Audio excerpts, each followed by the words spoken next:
Pai, Criador dos céus e da terra. Em Tua presença, Senhor, nos encontramos mais uma vez nessa emissora para Te render graças, Senhor, e transmitir, Senhor, com sabedoria, Pai, com cuidado a Tua palavra, Senhor. Porque essa mesma palavra, Senhor, tocará nos corações, trazendo alerta, trazendo arrependimento, trazendo, Senhor, um fortalecimento, ó Pai. Que nesta manhã a Tua graça possa nos alcançar abundantemente, Senhor, enchendo os nossos corações, tocando em nossa alma, reavivando, Senhor, nosso espírito, Pai. Fica conosco. É o que eu te peço e te agradeço no nome de Jesus. Amém. Glória a Jesus. Eu saúdo a todos com a paz de nosso Senhor e Salvador Jesus Cristo. Que Deus nos abençoe nesta manhã para trazermos mais uma palavra da parte deste Deus. Meus queridos irmãos, uma reflexão hoje no Evangelho de Jesus Cristo, segundo escreveu Lucas, no capítulo de número 10, e o verso de número 30. É um texto conhecido demais, mas essa reflexão Deus nos dera na segunda-feira para trazer hoje. Capítulo de número 10 do Evangelho de Jesus Cristo, segundo Lucas escreveu, e o versículo de número 30 diz assim: E respondendo Jesus disse-lhe: Descia um homem de Jerusalém para Jericó, e caiu nas mãos dos salteadores, os quais o despojaram e, espancando-os, retiraram-o, deixando-o meio morto. E ocasionalmente descia pelo mesmo caminho certo sacerdote, e vendo-o passou de largo. E de igual modo também um levita chegou àquele lugar, e vendo-o passou de largo. Aí o samaritano que ia de viagem chegou ao pé dele, e vendo-o moveu-se de íntima compaixão. E aproximando-se, atou-lhe as feridas, aplicando-lhes azeite e vinho, e pondo sobre a sua cavalgadura, levou-o para uma estalagem e cuidou dele. Glória a Jesus. Apenas estes versículos. Meus queridos e amados irmãos, ouvintes da palavra de Deus, esse texto ele é muito conhecido pelas crianças, pelos que são crentes, pelos que não são. A passagem descreve a bondade de um homem que, usando de misericórdia, de compaixão, acolhe o homem desconhecido, ferido pelo caminho. Ele chega atrasado nos seus compromissos, tem que parar para ajudar exatamente um desconhecido, ferido, e como diz o texto, em que está meio morto. Meio morto, uma palavra para descrever o estado em que esse homem se encontrava, que estava quase à beira da morte, ou estava à beira da morte. O texto se inicia com uma discussão de um certo doutor da lei com Jesus Cristo, acerca da salvação. E Jesus diz para este homem o que está escrito na lei e como vocês estão lendo. Aquele homem cita a lei sobre amar a Deus acima de todas as coisas, amar o teu próximo. Aí Jesus então interrogado ainda mais por ele, porque Jesus diz para aquele homem que ele interroga, esse doutor da lei: faz isso e viverá. E aquele homem então, tentando se justificar diante de Deus, de Jesus, na verdade, ele diz: Senhor, quem é o meu próximo? Aí então Jesus conta-lhe uma parábola para identificar quem é o próximo. O próximo a quem nós devemos acolher, o próximo a quem nós devemos ajudar. O próximo aqui que Jesus fala não é qualquer próximo, não é um familiar, não é alguém conhecido, O próximo aqui é qualquer pessoa desconhecida nossa e que esteja precisando de um tipo de ajuda. Jesus narra que este homem que foi saqueado, roubado, ele descia de Jerusalém para Jericó. De Jerusalém para Jericó se fazia um trajeto perigoso. Esse trajeto era conhecido pelo o seu caminho estreito, pedregais, íngreme, para quem ia subindo para Jerusalém. E havia nesta ocasião poucos transeuntes, poucas são as pessoas que transitavam por este caminho, tornando assim ainda mais perigoso. Olhando para este ponto de vista, em que os salteadores se aproveitavam desta ocasião de poucos transeuntes e a maioria viajantes que vinham a negócio a Jerusalém ou a Jericó, algumas cidades ali circunvizinhas, e tinham que transitar por este caminho.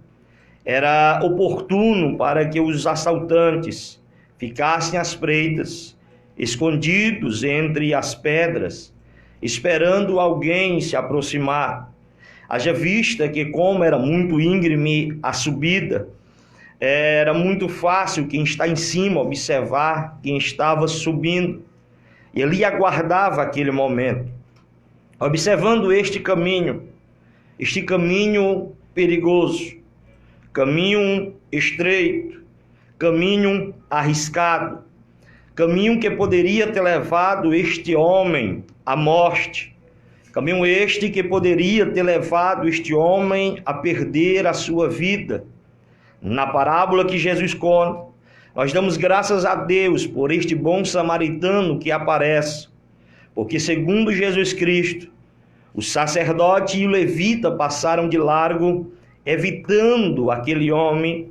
O texto não diz os motivos pela qual os sacerdotes e os levitas passaram de largo, mas o texto mostra o amor naquele bom samaritano. Mas este homem está quase morto no chão, por ter atravessado, por ter caminhado neste caminho. O que eu quero, da parte de Deus, trazer nesta manhã, o que diz respeito a uma reflexão muito simples, é que existem caminhos perigosos. Caminhos perigosos, irmão Oziel, sim. Há caminhos na vida do homem que são perigosos. Caminhos que podem nos conduzir à morte física e espiritualmente. Nesta parábola nós vemos que este homem foi assaltado, este homem foi espancado, levaram os seus pertences, algumas roupas e deixando meio morto. São caminhos perigosos e trafegar por estes caminhos, todos nós conhecemos os riscos de caminhar por alguns caminhos. Eu quero aqui, rápidas palavras, citar algum desses caminhos que são perigosos demais. Quando nós vemos, queridos, logo no livro do Salmo, o salmista nos orientando acerca destes caminhos perigosos. Eu não quero aqui falar dos caminhos da bondade, da graça de Deus, porque esse a maioria conhece, o caminho da vontade de Deus. Mas eu quero aqui trazer um temor na nossa alma, um temor no nosso espírito, para que a gente não possa caminhar por caminhos perigosos, caminho que pode nos trazer a morte, caminho que pode nos deixar meio mortos, caminho que pode nos ferir, que pode nos roubar. E quando eu falo de roubar e ferir, eu falo das consequências de andar neste caminho, por causa de Satanás, por causa das consequências. O Salmo de número 1 diz: bem-aventurado o varão, o homem, que não anda segundo o conselho dos ímpios, e nem se detém no caminho dos pecadores, e nem se assenta na roda dos escarnecedores. Olha como o salmista fala de um caminho que é perigoso. Qual era este caminho? Ouvir conselho dos ímpios. Claro, no que diz respeito à nossa vida, amados, a nossa vida espiritual, porque o ímpio não conhece, o ímpio não sabe da palavra de Deus, não sabe acerca do casamento, acerca de ter uma vida com Deus. Ele diz: não se deter no caminho dos pecadores, se deter, parar, não parar no caminho dos pecadores.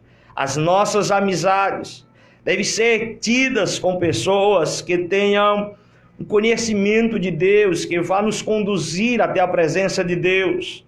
Claro que o salmista não está dizendo para nós termos contenda com os que não são crentes. Não, ele não está dizendo isso. Ele não está dizendo para a gente não ter um relacionamento com quem ainda não é crente. Ele não está dizendo isso. Ele está dizendo para nós não se determos nos mesmos caminhos deles, andar com ele, ter as mesmas atitudes, fazer as mesmas coisas. Eu posso ser cristão e posso ter ser amigo de pessoas que não são crentes, contanto que cada um respeite o outro. Se já somos amigos, devemos respeitar um ao outro. Ele continua dizendo que nós não devemos nos assentar na roda dos escarnecedores, daqueles que escarnecem de quem? Do Evangelho, escarnecem de Cristo, escarnece do Deus que você serve, escarnece do Espírito Santo, escarnece da sua escolha religiosa, de servir, de adorar a Deus, de estar na igreja. Esses, queridos, a gente deve se afastar.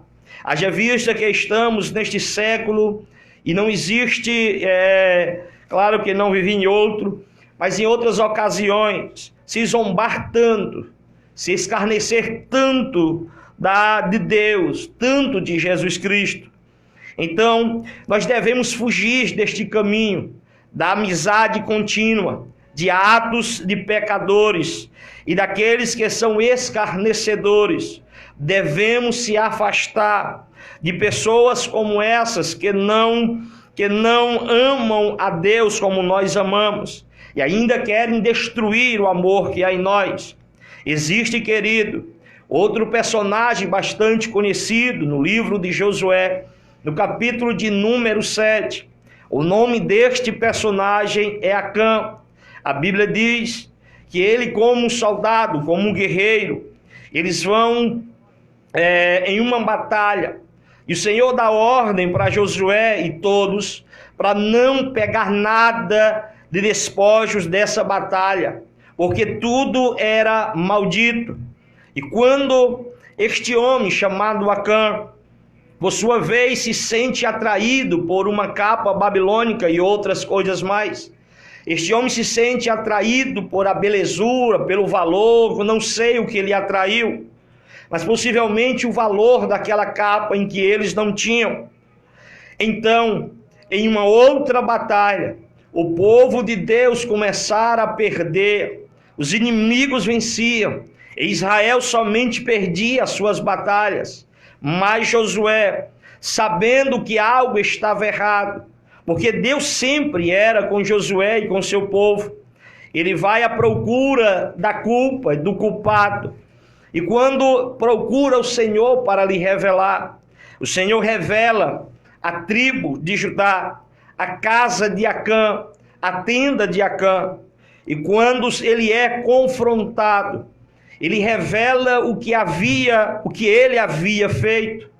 Quando ele tem essa atitude de pegar essa capa, ele trouxe destruição sobre o seu povo, por causa do caminho chamado desobediência. Este é um outro caminho que nós devemos evitar de andar. É o caminho da desobediência. E a desobediência de Acã aqui não foi a desobediência a Josué, mas foi a desobediência a Deus.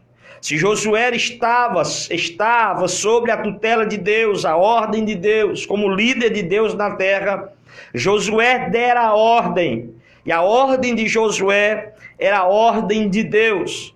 Devemos ter cuidado e não caminhar por este caminho da desobediência. Poderia falar eu do grande rei Saul acerca da sua desobediência. Achamos no livro de Samuel que onde é narrada essa história da desobediência de Saul, que é melhor obedecer do que sacrificar, porque Saul estava sacrificando, mas pouco estava obedecendo. Tanto Acã, ele foi sentenciado à morte, banido do povo de Deus por causa dessa desobediência. No caso do grande rei Saul, ele foi tirado dele o Espírito Santo, ele foi rejeitado por Deus.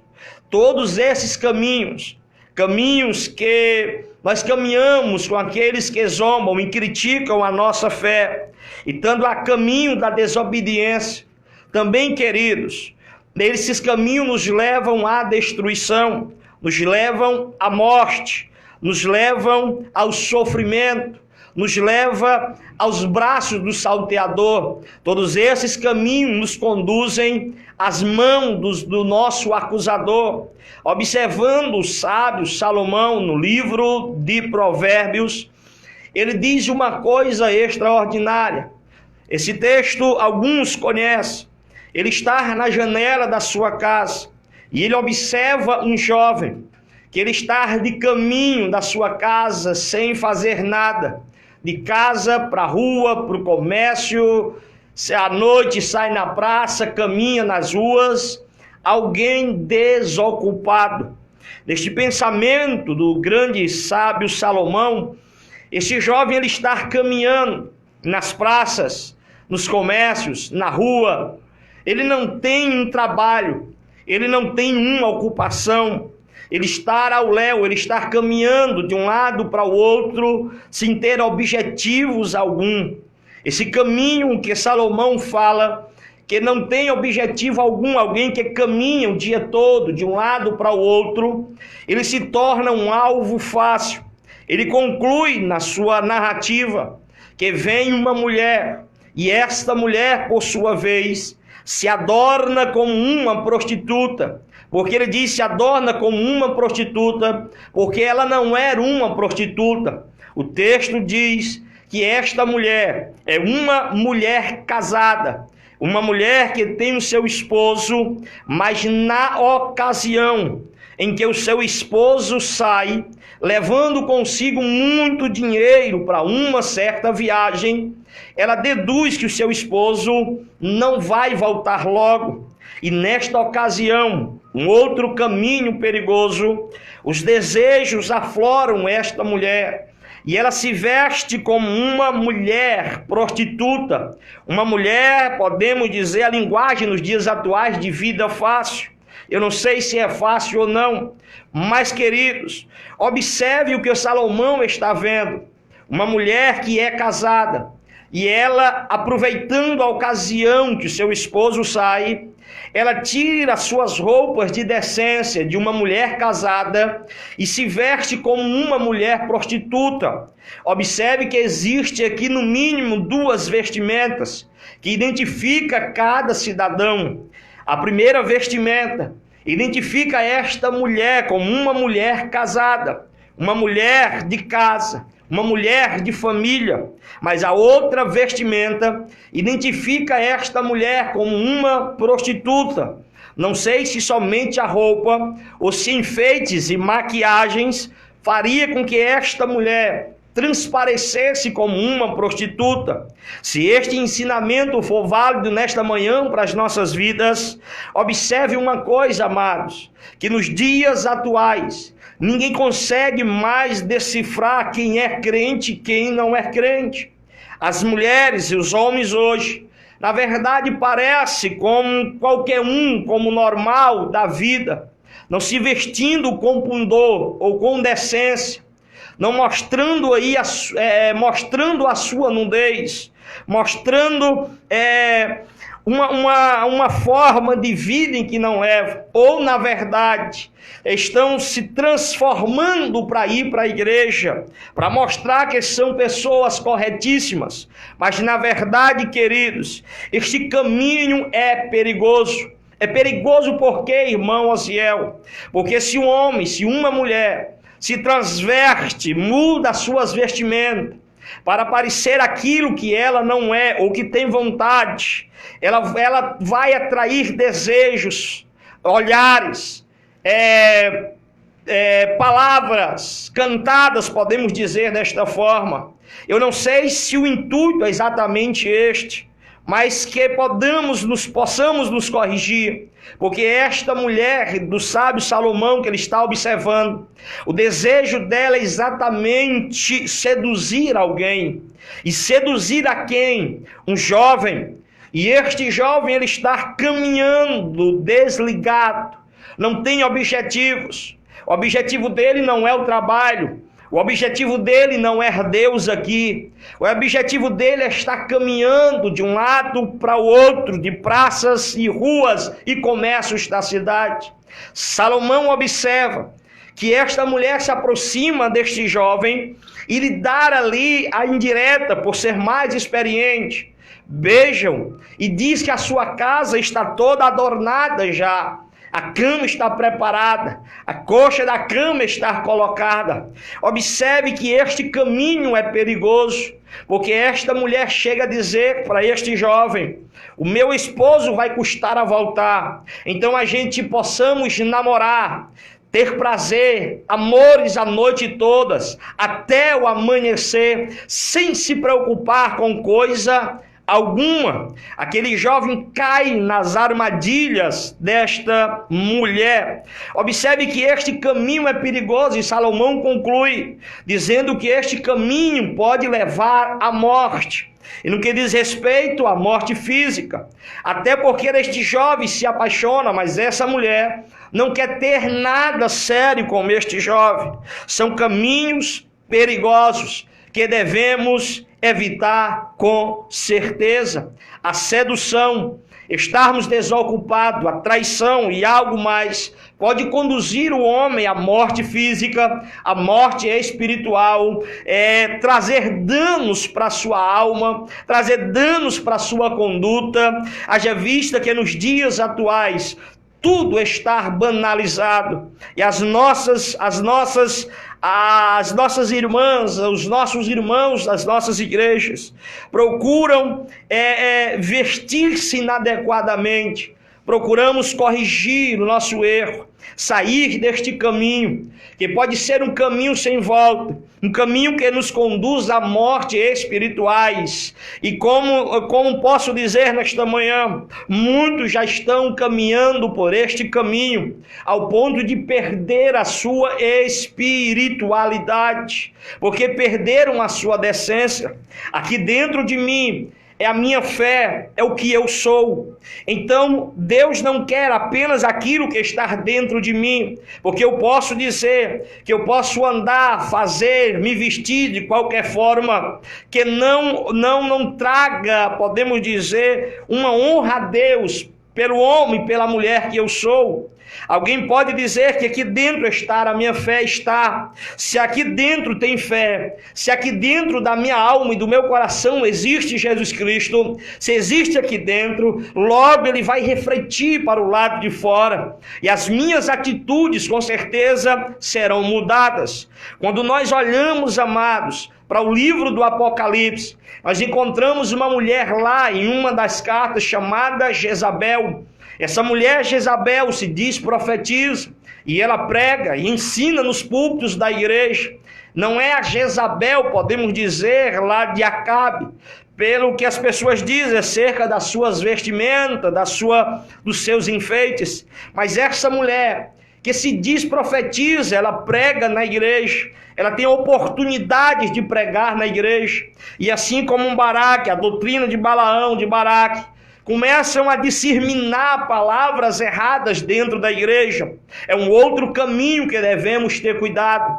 Pessoas sem conhecimento algum, pessoas que vivem uma vida de engano, de erro e de pecado, que aproveitam das oportunidades. É preciso, nesses últimos dias, blindarmos um pouco, escolhermos um pouco mais as pessoas em que a gente dar ouvidos, aquelas pessoas em que a gente empresta a nossa atenção e os nossos ouvidos, porque nem todos são de Deus, nem todos têm a comunhão com Deus, mas todos têm, ou podemos dizer, a facilidade de ensinar, e a maioria ensina nos púlpitos das igrejas.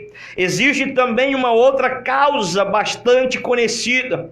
Existia naqueles dias, onde as cartas foram escritas, as 7 igrejas da Ásia Menor, existe lá uma mulher, e esta mulher, ela domina toda a igreja, conduzindo aqueles que vivem do comércio a participarem de festas pagãs, comer e beber e se prostituir. Quando eu digo comer e beber, eu digo comer carne sacrificada aos ídolos. E quando eu digo beber vinho. E ainda digo mais, a prostituição, que eram a culminância daqueles cultos pagãos. Os irmãos que eram crentes deixavam na sua convivência na igreja, por se afiliar a um podemos dizer, a um comércio, esqueci agora o nome, a uma filiação, se afiliar ali,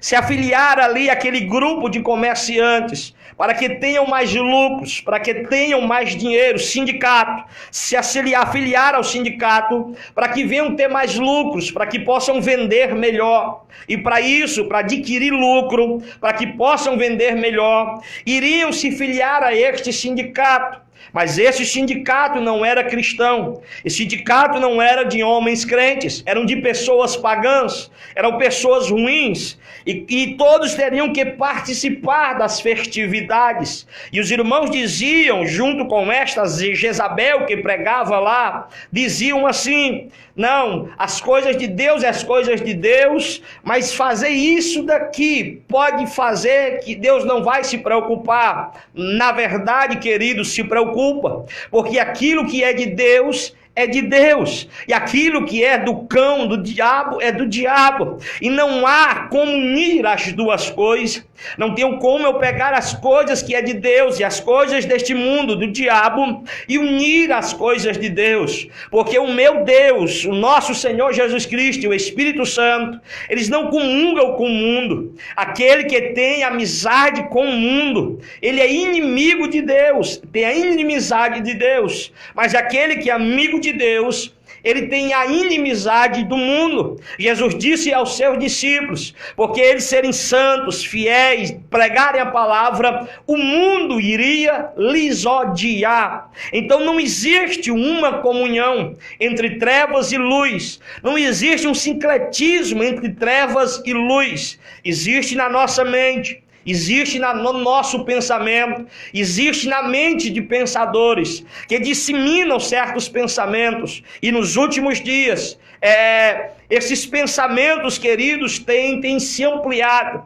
Não devemos andar por este caminho, aliança com o mundo, aliança com o pecado, com os fins financeiros. Afastamos-nos disso com certeza, fugimos dessa coisa, porque se queremos ser abençoados, queremos ter uma vida próspera financeiramente, tenhamos segundo a palavra de Deus, tenhamos segundo a ordem do nosso Senhor e Salvador Jesus Cristo. Mas um crente de verdade, um crente que ama a Deus e o seu foco é o céu, ele não se preocuparia com algo desse tipo. Buscar, podemos dizer, de uma forma desesperada, o dinheiro e a fama deste mundo. Devemos sim procurar a nossa vida espiritual, a nossa salvação. Queridos, nesses últimos dias está aí surgindo podemos dizer, o evangelho coach. O que é isso, evangelho coach? O coach é treinamento nas empresas, palavras de autoajudas nas empresas, em que um treinador vem, dizendo para os funcionários de uma determinada empresa que ele é vencedor, que ele não é derrotado, que a empresa trabalha por causa dele. Vá em frente, prossiga. São palavras de autoajuda para pessoas que estão em uma empresa. Haja vista em que alguns estão aderindo a isso também, com palavras de autoajuda, com palavras que massageiam o ego, com palavras que apenas dizem que nós somos vencedores. Eu acho tão errado isso, porque nem sempre nós somos vencedores, nem sempre a gente sai vitorioso, a gente passa por luta, passa por dificuldade.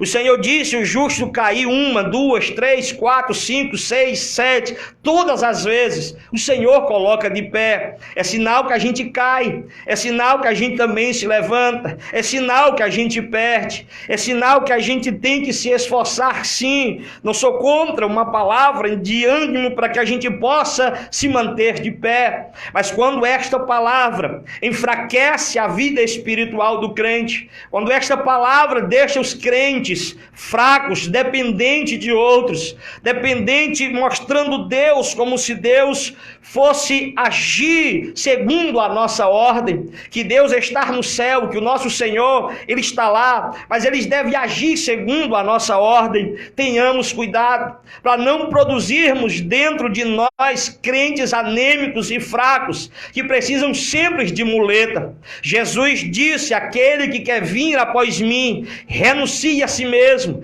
pegue a sua cruz e siga-me. Jesus estava trazendo uma palavra dura, enquanto Pedro diz para Jesus: Senhor, a palavra é difícil e os homens estão indo embora. Jesus, ele não vai mudar a palavra. Jesus não vai trazer uma palavra coach, uma palavra de autoajuda. O Senhor vai dizer: Pedro, se tu queres ir, vá, porque a palavra de salvação é esta, é palavra de rejeição, é palavra de abandono, é palavra de deixar para trás aquilo que não agrada a Deus e seguir na carreira que nos foi proposta, abandonando todo o pecado. E nesta carreira há desânimo, nessa carreira há luta, nessa carreira há perca, nessa carreira não sempre será vitória, nem sempre batalhas serão vencidas, a maioria serão derrotadas, mas a guerra com certeza será ganha.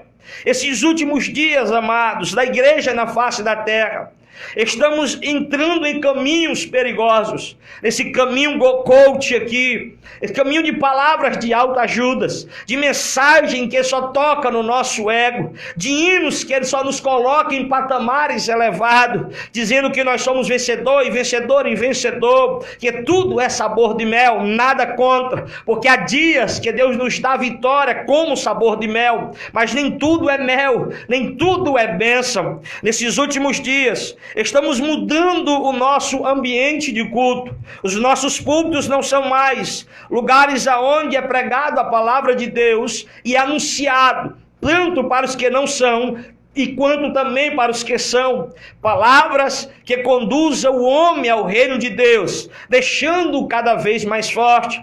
Mas como nós não conseguimos manter mais uma ligação direta com Deus e com o Espírito Santo, procuramos de todas as formas em que o mundo oferece para atrairmos pessoas, para manter jovens, manter velhos, fazemos grupos, fazemos dança, fazemos movimento, de tudo quanto é jeito, para que possa ficar dentro da igreja as pessoas. Sabe de uma coisa? Jesus nunca nos ensinou isso. Aquele que quer seguir, segue. Aquele que não quer, não segue. Existe somente dois caminhos, um que leva ao céu e um que leva ao inferno. E as formas e o meio que a gente está usando, na verdade, não condiz com a palavra de Deus. Não condiz. Existe hoje pessoas que são crentes, que dançam, que pulam, que participam de carnaval, está chegando, de festa junina. É gospel para cá, é gospel para lá. falar. Na verdade, queridos, isto não é gospel, pode até ser gospel, mas de Deus não é. Isso não é bíblico coisa nenhuma. Eu não vejo nenhum momento nessa palavra de Deus Jesus fazendo dança, Jesus participando de algo, a não ser de festa, de casamento, de jantar, de refeição, na casa de alguns irmãos, porque é necessário, tem que comer. A gente não vê Jesus mudando a sua forma de pregar, a gente não vê Jesus ensinando dança para que possa atrair as pessoas. E no momento em que as pessoas estavam sendo atraídas pelo partir do pão em que era dado e o peixe, Jesus se afasta. Jesus traz uma palavra dura em que os homens estão buscando somente pelo pão. Devemos buscar a Jesus pelo que ele é. Sabe que este caminho é perigoso. Estamos deixando crentes doentes, se nós se tornamos crentes doentes, procurando somente aquilo que agrada a nossa parte física, não o espiritual. O conselho que eu poderia dar nesta manhã é que a gente tirasse todas essas coisas, tirasse todos os meios e deixasse Jesus no centro como ele merece. Ele merece o melhor lugar dos nossos púlpitos, o melhor lugar do nosso culto, o melhor lugar da nossa casa, o melhor lugar da nossa vida. Jesus merece o lugar melhor da tua casa, da tua vida. Coloca Jesus lá. Acabamos com todas essas coisas e procuramos servir a Jesus, porque este caminho de facilidades atuais está nos direcionando para as mãos dos salteadores, e com certeza ele já está no fim ou no trajeto nos esperando para roubar aquilo que é nosso. Mas o Senhor usa de compaixão nesta manhã de quarta-feira, como bom samaritano, e fala conosco, nos alertando. Bendito Deus, Pai, eu te agradeço por este momento e por esta palavra, Senhor. Nos faz mudar, Senhor, de caminho, ó Pai, para o caminho da retidão, o caminho da paz, o caminho da verdade, o caminho que nos conduz à salvação e o gozo e o repouso eterno. Fica conosco, em nome de Jesus. Amém.